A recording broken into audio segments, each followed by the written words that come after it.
This conference will now be recorded. Oh, they're recording it. Oh, that's good. I can watch it later, maybe. Okay, just a reminder to make sure that all cameras and microphones are off. Welcome to the CAA Friday Night Webinar Series. It is now 7 p.m. and we would like to welcome John Stallard. He is the Executive Director of the Carriage Museum of America. John manages the library and archives housed in the CAA headquarters at the Kentucky Horse Park. John received a BA in Equestrian Studies from Lake Erie College and has been a volunteer for the CMA and CAA for a number of years. Many may know him from his role as show manager at the CAA Carriage Festival. Welcome, John, and take it away. Great. Thank you very much, Kathleen. Thank you, everyone, for coming. Like she said, I'm the executive director for the CMA, the library here at the CAA headquarters. I thought we'd get started by going through a little bit of history of the library and archives here. The Carriage Museum of America was founded by CAA directors in 1978 to serve as a repository for donated materials and to create an accurate resource of technical information for the benefit of CAA members and the general public.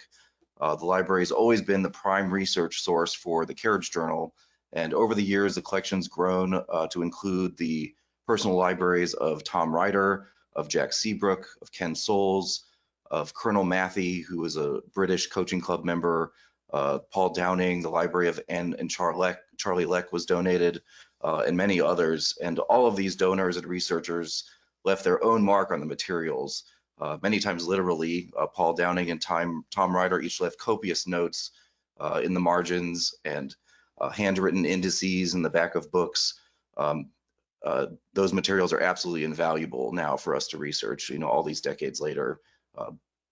It's more than just a body of knowledge and information, but it's a living library full of memories and historical anecdotes.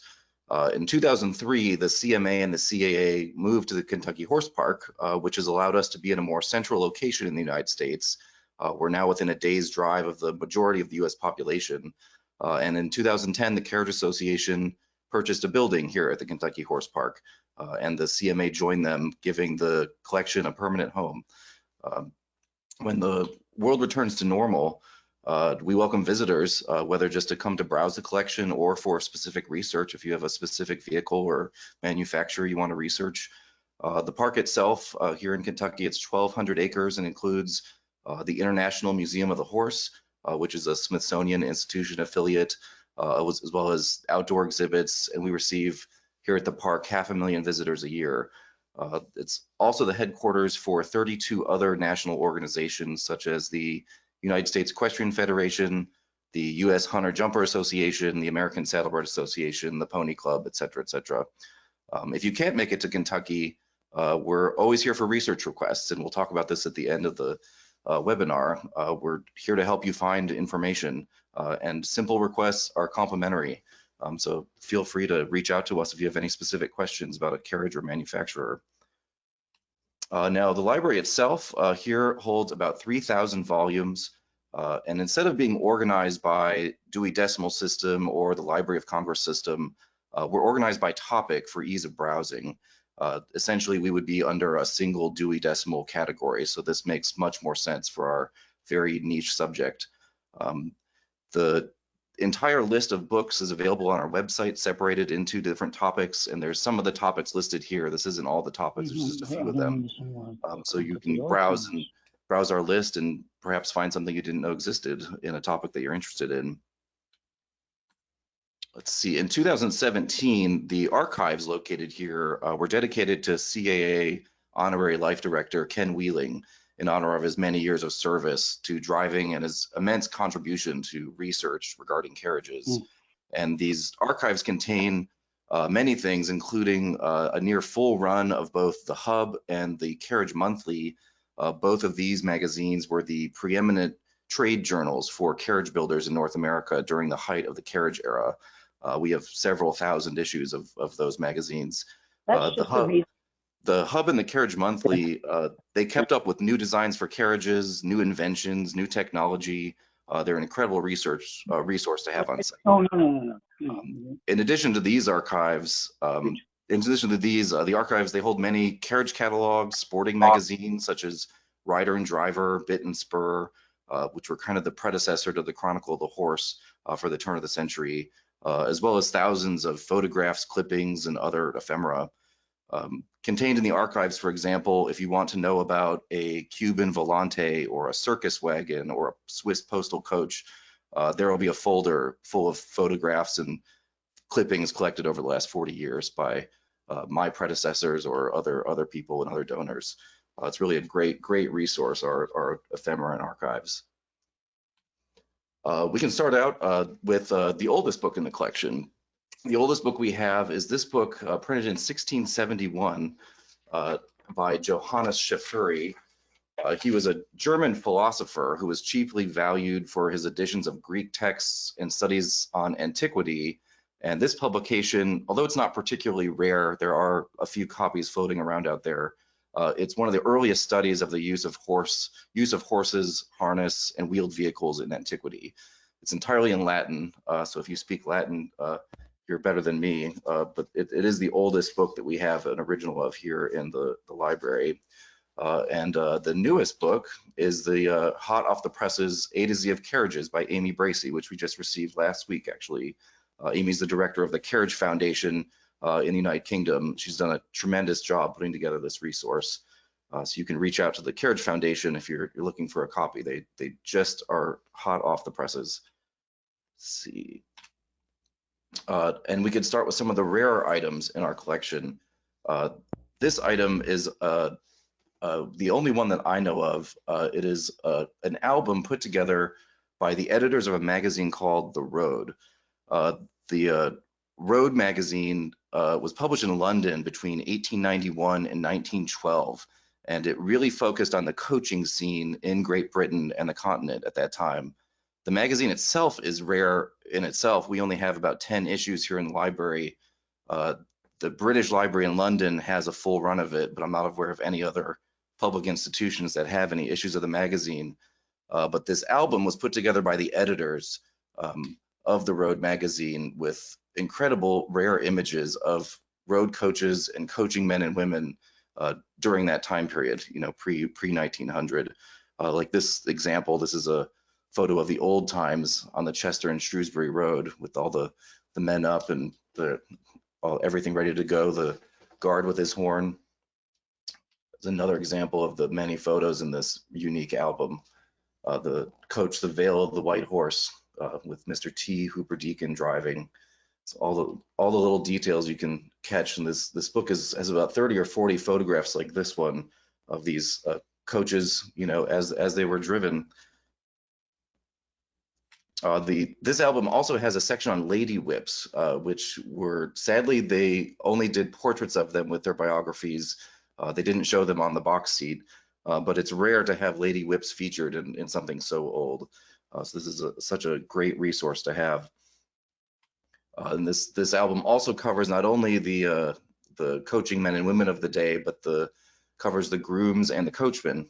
Here we have Charles Founds at the bottom, one of the more famous coachmen of the day, as well as the coachmen from the Comet, the Tally-Ho, the Old Times, along with their contemporaries. Another rare item in the collection are these original Brewster and Company drawings on rice paper. We have about 40 of these. They're believed to be drawn by the principal designers, Herman Derholtz and Herman Stammer, the principal designers for Brewster and Company. These drawings, they were found in an antique shop in Maine in the 1970s and graciously donated by Ken Souls. Some of them are numbered, like this one, number 311. Some are in this unique 3/4 view, and they're very similar to the drawings in the Metropolitan Museum of Art in New York. Metropolitan Museum of Art has the majority of all Brewster drawings. They have thousands of them. We only have about 40 of these on this rice paper. Several are signed by Stammer and Derholtz, and they appear all to be in the same hand. They're all on this interesting translucent tracing paper. You can see evidence of erasures and corrections in them. Another rare item in our collection, this one we actually use for research quite frequently. This was in the closet here. It's an enormous ledger. It's 350 pages, and it was never properly accessioned. And I pulled it out 3 years ago, and it has no title. It has a list of carriage companies in the front, and in digging through it, I was able to find that some of the entries inside had the name R.G. Dunn and Company on the back of the entries. It's full of all these different little tissue paper snippets. And when researching the history of Dun and Bradstreet, the giant credit conglomerate that's now a multi-billion-dollar corporate credit company, they started in the 19th century using these enormous ledgers as the first example of corporate credit reports, essentially. How they did it was when one of their customers wanted to know what the creditworthiness of a firm they'd never heard of, they would contact Dun and Company to have Dun and Company investigate. They use these ledgers to collect notes on these firms by writing to prominent lawyers in small towns across the country to inquire about specific businesses or business owners. And these lawyers returned these little tissues with their reports, and this information will be passed on to Dun's clients, the would-be lenders. The vast majority of the original Dun and Company ledgers were donated by Dun and Bradstreet to Harvard Business School in 1962, but this particular volume that we have is solely dedicated to the carriage industry and was discovered by Charlie Poppy and donated to us. And it has 350 pages and thousands of entries for carriage companies and related industries all around the country from about 1890 to 1900. These are this example here, Bailey and Company. It's not a very good report from the lawyer. He is said to be rather slow paid, and we cannot see how anything could be collected of him. So this would have been a bad credit rating from 1894. Here's an example on the left of the entry for Studebaker Brothers, a manufacturing company, one of the largest, carriage manufacturers in the country. This is a much more thorough report. It's several full typewritten pages about the developments in the company. Then the one on the right's a very simple entry. It's for just a stabler, just a very, very simple man. They took credit reports for anybody that wanted them. They would write to these companies. So if you were an axle manufacturer in New York and you got an order from an unknown person in Missouri for 100 axles and they wanted some credit, you'd write to Dun and Company and they'd figure out whether or not that Missouri company was creditworthy for you. Here's another one of these examples of these little tissues talking about the business, the number of employees. They'll have the yearly sales, the debts of the company, general information on the company, or even gossip regarding the business owner. Some of them talk about the owners being an alcoholic, and for that reason, them not being creditworthy. And the majority of the firms in this ledger, there might not be a paper trail of them. The records of so many companies were lost that this might be the only record of these details of these, carriage producers or carriage step producers or lamp makers or whatnot. This is our most used resource. This is our collection of about 500 carriage catalogs for companies around the world. The majority are U.S. companies, but seeing as we acquired the collection of Tom Ryder and Colonel Matthey and others, there are some European companies in here as well. Catalogs are really helpful for us. If we have a catalog, we can really narrow down a lot of things about a vehicle if we get a research request in. They'll contain designs or price lists, color options, histories of the companies. There were about 10,000 individual carriage manufacturers in the United States at the height of carriage production, and there's about 500 individual manufacturers represented in our collection. This is an example of some of the details you'll find in a catalog listing. For example, this is Delker Brothers Buggy Company, and see they offer different striping examples that you could order from. You could decide on which striping you'd want, and for restorers and people that want to copy what was actually done, this is an absolutely invaluable resource. All these original catalogs. And this is another example from an 1869 Brewster and Baldwin catalog. And on the right here are the end papers showing in vivid color their examples of striping for their carriages. This catalog, there are a few editions out there, but it is pretty rare, and we're lucky to have a copy. It's also fully digitized online, and you can access it through our website if you want to browse through it. It's a couple hundred pages long of all of their carriages in 1869. This is from our photograph collection. This is 1927 National Horse Show, all the coaches lined up, and I've added the names of the owners in there. The photograph collection here is really phenomenal. We have photographs from horse shows going all the way back to 1895, 1890, horses, of stables, of everything you can think of regarding carriages. We have it here, and this is just a spectacular photograph of all of these really famous coaches lined up, from William Vanderbilt, the son of the famous coachman Alfred Gwynne Vanderbilt, to his best friend Eddie Vanderhurst, horse coach there on the right. The coach of Harris Fonstock, that coach sold at Martin's just a couple years ago. Some people will remember. It was just a spectacular photograph. We have a letter with this photograph from William Vanderbilt to Paul Downing that was written when Paul Downing was still alive. He had written to William Vanderbilt about anecdotes about driving the coach that had belonged to his father, Alfred. And he wrote in the letter about a time, and it might have been this very show at the National Horse Show, where he was waiting to go into the gate, waiting an awfully long time. His horses got agitated. His leaders took off into the ring, pulled the rein buckles through the terrets.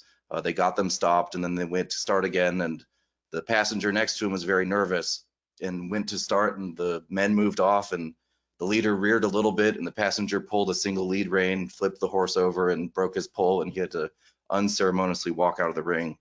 Those little anecdotes added to the photographs really bring the collection alive.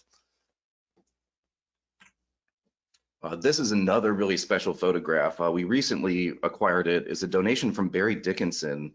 It's a rare photograph of Consuelo Cuneo McAllister. This is at the Chicago International Horse Show about 1941. And she's driving her father's team of Edgware Hackney ponies put to a pony park drag, one of the four made by Mills about 1936, Mills and Sons of London. With her are her mother, Julia Shepherd Cuneo, and her father, John F. Cuneo Sr., and on the backgammon seat, that is John F. Cuneo Jr., who recently passed away in Florida. This is a really special photo. This drag was made, it was one of four made by Mills about 1936 to 1938. It was made for this exact team of 13-3 Hackney ponies. The team was formerly owned by Bertram Mills himself, and after Bertram Mills' death, but before the 1938 show season, the team was sold to Charles Wilson in Great Britain, who kept them at the stables of Robert Black, who was the father of the famous whip Cynthia Hayden. It was with this team and this coach that Cynthia Hayden learned to drive a four-in-hand. And then at the outbreak of the war, showing had been canceled in Great Britain, and Robert Black arranged a sale of the ponies and the coach to John Cuneo of the famous Hawthorne Melody Farms in Libertyville, Illinois. Bob Black is quoted as saying he wanted them sold to America to keep them out of Hitler's hands. This coach and five ponies, which were Edgware, Fiery, Fire, Flare, Fury, and Fuse, say that 3 times fast. They were loaded onto the deck of a freighter for Halifax in the middle of the winter and dodged U-boats to get to Canada, and then eventually made it safe and sound to Hawthorne Melody Farms, and were driven by John and Consuela, brother and sister, during the 1940s. So this is a great example of the coach, the ponies, the harness, the entire turnout, all made as one, showing there at Chicago. Also in the collection are records from CAA events going back all the way to the beginning. And this is one of the earlier CAA conferences, is Margaret Ferguson with her George IV at Newport going past the reviewing stand. We have a huge album of photos from all these CAA events going back. They're really fun to look at. Like this one. This is a great one. This is Caroline Kennedy with her grandmother. Caroline Kennedy's on the back there peeking around at the horses. She's with her grandmother, Janet Auchinclaws, and her grandfather, Hugh. They're enjoying a ride on Chauncey Stillman's Park Drag, driven by Cynthia Hayden at the 1968 conference there in Newport. Not only do we have books and ephemera material, we have some items like these ribbons. These ribbons were saved from a dumpster by Ken Souls. The people who purchased the fantastic stables in Pride's Crossing, Massachusetts of Judge Moore were going to throw them out, and Ken Souls had heard about this and drove down and picked them up and saved them from the trash. And we have about 300 of these. They're all the ribbons from Judge Moore's showing around the world during the heyday of his show career. We have ribbons from Olympia, Chicago, the National Horse Show, Dublin Horse Show.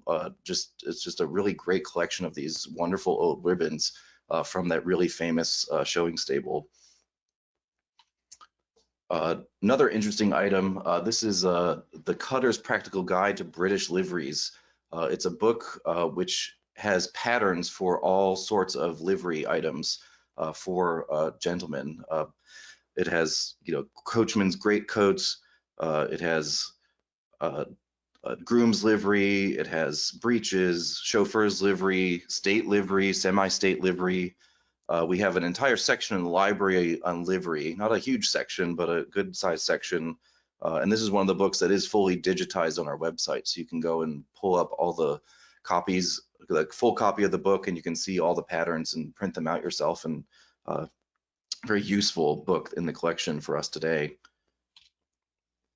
Another incredible piece here is this russet pair harness. This was made in 1912 by Mark Cross and Company, who was a very large harness maker. They had showrooms in New York, London, Milan, and Paris. It's really an incredible harness. It's entirely made out of pigskin being very durable and water resistant. Many dash clocks were made from pigskin for that same reason. This particular harness is entirely hand stitched, the entire thing. Absolutely amazing. With 15 stitches per inch throughout. It's really incredible, the craftsmanship that went into this. Stitched entirely with linen. Linen was really prized for harness making as it did not stretch and it did not rot. But the problem with linen is it jams sewing machines. So the fact that this was able to be hand stitched entirely with the linen thread, it's really incredible to have here preserved for posterity. Another really fun section, I think, of the archives is our stable design section. We have all kinds of plans for stables and coach houses, farm buildings. This is from Architectural Review for stable planning in 1902. This is one of the examples in there. This is a stable and carriage house in Economowoc, Wisconsin. Beautiful exterior. It has these interior photos, including this of the carriage room, where you can see the shaft stands on the two-wheel carriages and even the stands for the poles for the other carriages. You can see how they have blackout curtains on the windows, just a very clean laid out gentleman's stable out in the country. And then here's the interior of where the horses are kept. You can see the pillikins wrapping each of the poles, the names of each of the horses above each window, just all very nicely done, all beautiful. And then for a more grand stable, this is the famous stables and coach house of William Moore in Pride's Crossing, Massachusetts. We have the architectural plans for this here in the library. It was a spectacular stable built in 1902 for Judge Moore. This stable contained 30 standing stalls, 6 box stalls, carriage rooms, this cupola for putting to. You can see Judge Moore's skeleton break there with the coach ladder sitting off in the corner. Storage for staff quarters. It's still standing in Pride's Crossing, Massachusetts, but it's sadly been converted to condos at this point. But we're lucky to have the original plans for it here in the library. Another example of driving horse stables, this spectacular stable was built for Henry Huddleston Rogers. He was a partner of John D. Rockefeller in Standard Oil. It was built by architect Charles Burgum in 1894 in Fairhaven, Connecticut. It is no longer standing, as in 1912, the city of Fairhaven raised the taxes on Henry Rogers, and in protest, he tore it down, only 18 years after it was built. This is just a splendid example of another Gilded Age stable, completely set fair, with the pillikins wrapping the poles, the beautifully embroidered rugs there. You can see the detail here.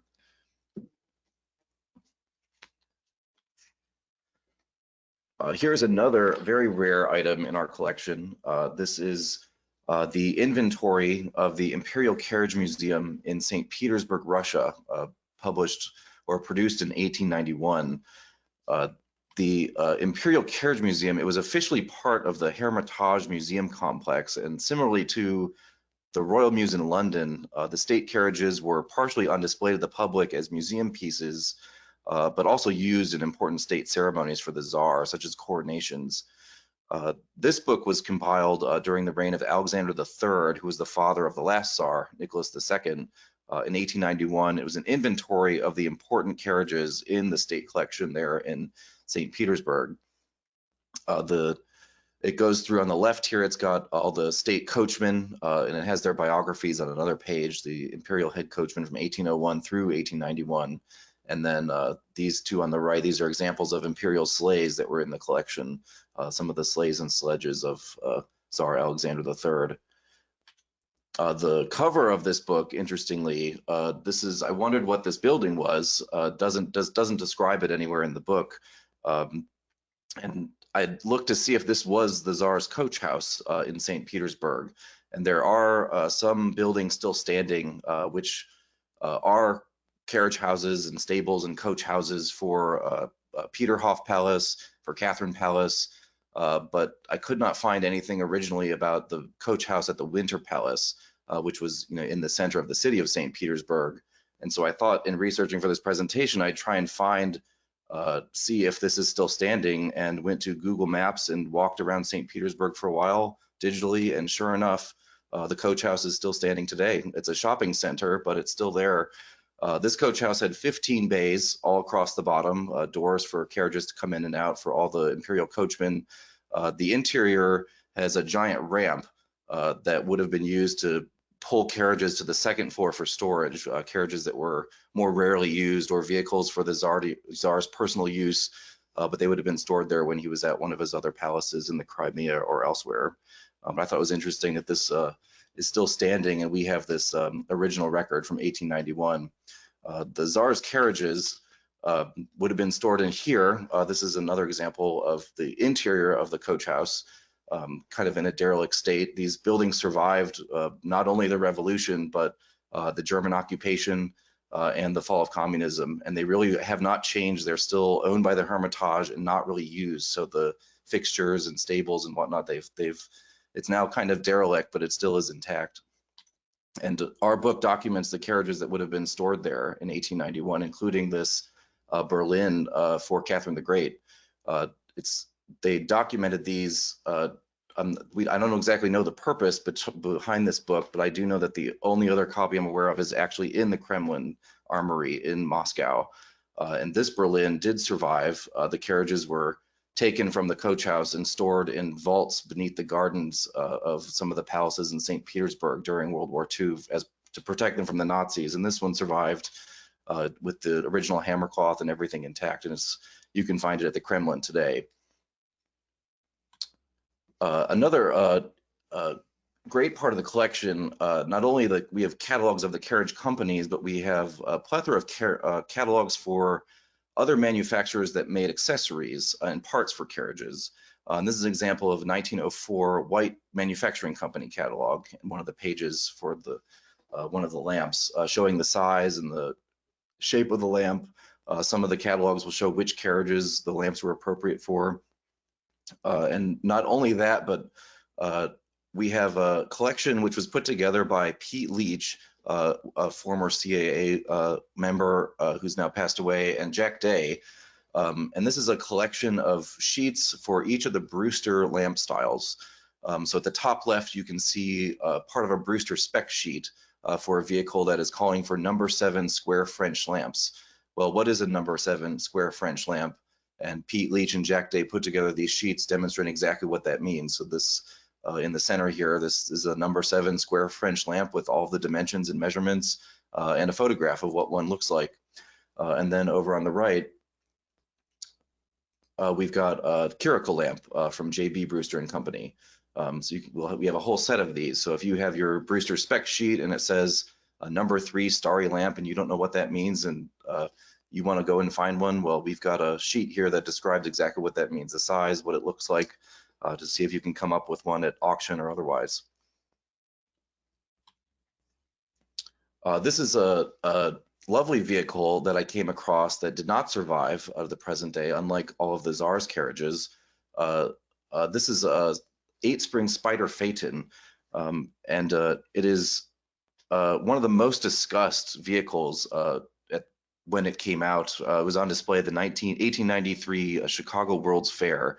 It was designed by Oscar Schildbach, the designer for Studebaker Brothers of South Bend, Indiana. And these fashion plates were taken from our collection of the Hub and the Carriage Monthly. There's copious articles about this particular vehicle and how special it was in 1893 with its tulip-shaped lamps and really fascinating suspension. But as far as I'm aware, this did not survive to the present day, except for our documentation here at the CMA. Another really wonderful set of photographs in the collection is this collection of factory photos from Henry Hooker and Company. Paul Downing tracked down the heirs of the Henry Hooker Company years ago, and the heirs had this collection of 647 photographs of brand new carriages straight off the assembly line. And the Hooker Company documented them in these really wonderful photos. Paul Downing spent a week making copies of these in the 1950s, which was a much bigger endeavor in the 1950s than it would be today.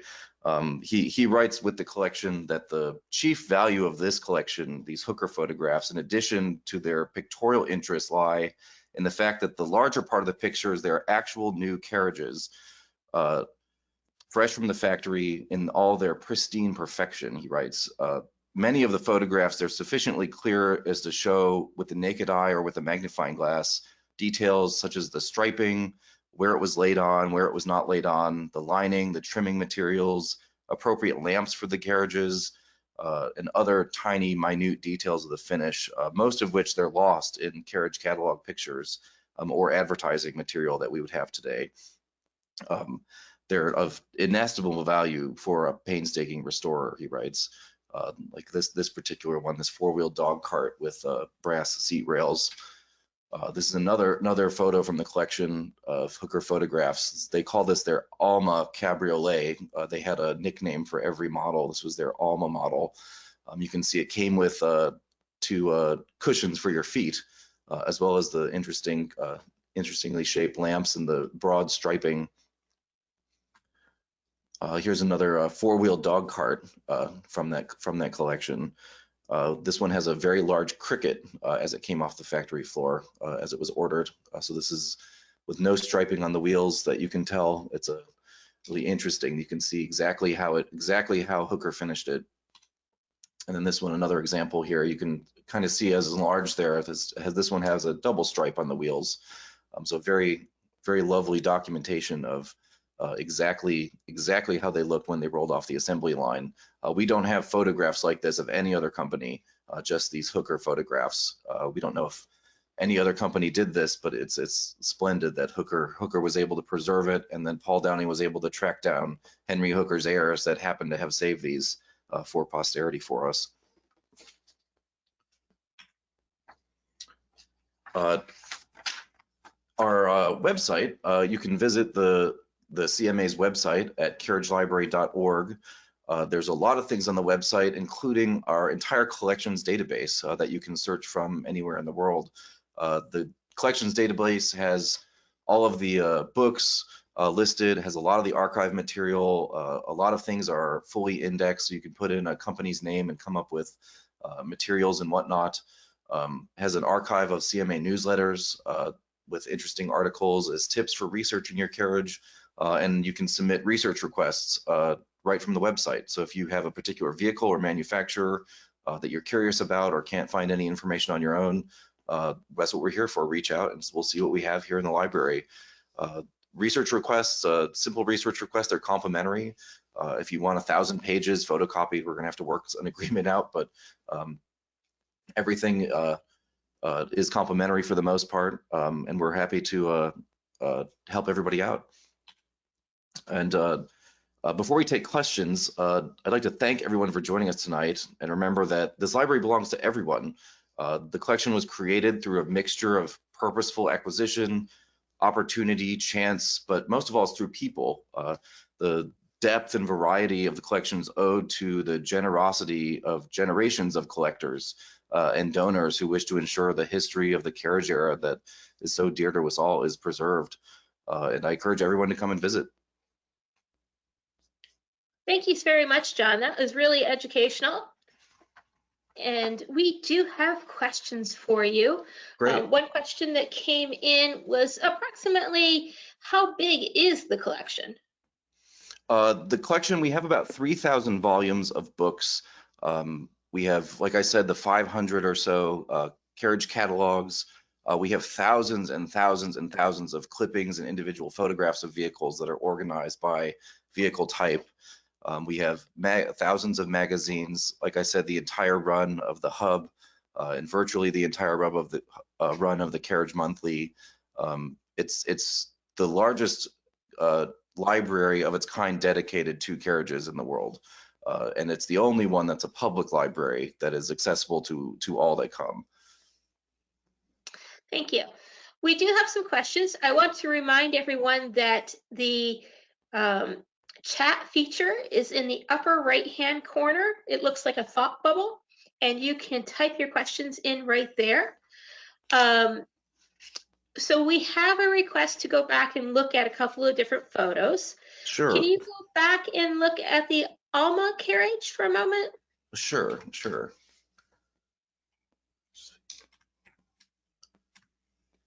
This one? Yes.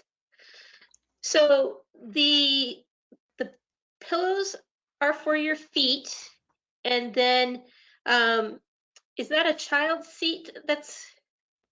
Yes, it's got, this is a cabriolet, has a jump seat that folds down. So above those pillows there, that is for children to sit. So that would fold up and be out of the way when not in use. Yes, and she was also interested in the design of the step, which it does look like it has a design that is not only fancy but very practical, as it doesn't let your foot slide through. Right, that's the value of these photographs. The scan here probably isn't as clear as the actual photograph we have, but you can really see the precise detail on these photographs, even though they are from 1895 to about 1905. They're very old photographs. They scanned amazingly well. They really came out well here. Can you move forward one? We would like to take a second look at a cricket. And can you tell us what a cricket is? Yeah, so the cricket is underneath the whip's feet, underneath the driver's feet, there's a built-up box. If the standard design for the carriage wouldn't allow their feet to touch, if they're a very short human being, the cricket is added to build up space there so that they can actually set their feet down. It's for shorter people. And this one happened to have been ordered with one, as this is straight off the factory floor. It wasn't retrofitted later, it was put in by the factory. Excellent. We would also like to go back to the Mills coach if we could. We would like to see the livery again. Sure.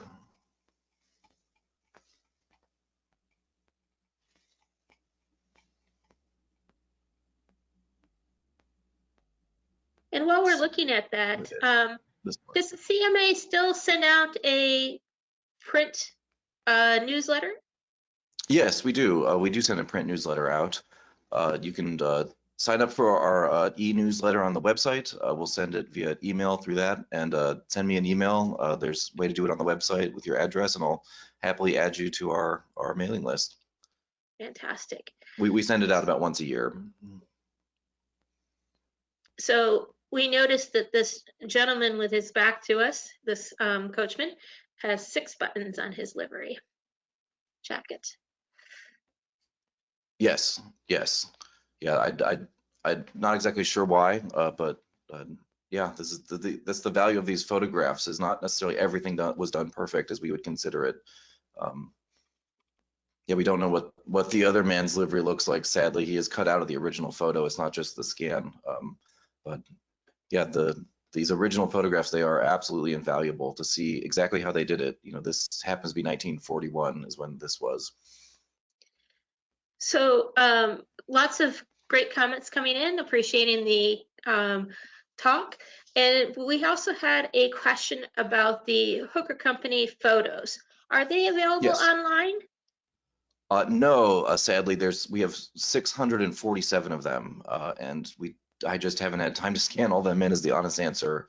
If anybody's interested in a particular vehicle or has a Hooker vehicle to research, send me a research request. I'll be happy to dig through and see if we have evidence of it, or if it was ever photographed or a similar one, etc. And John is commenting that he loves your Facebook page. The CAA Oh, and the CMA both have Facebook pages, and yes. you can find those. John, I think you updated, you're in the office twice a week, is that correct? Tuesdays and Thursdays, 9 a.m. to 5 p.m. Eastern time. I'm in the office if you want to give us a call here. And then I know to put you on the spot a little bit, but we talked about scanning the photos. What is the goal as far as getting the collection online? And if someone is looking for something in the collection online, is there a particular place on the website to go? Yeah, if the goal is to have everything eventually digitized. Like I said, we have so many materials here that it's just not feasible to digitize everything. The collections database has a listing, like a card catalog essentially, listing for all the books in the collection and a lot of the archive material, but it's not necessarily all digitized.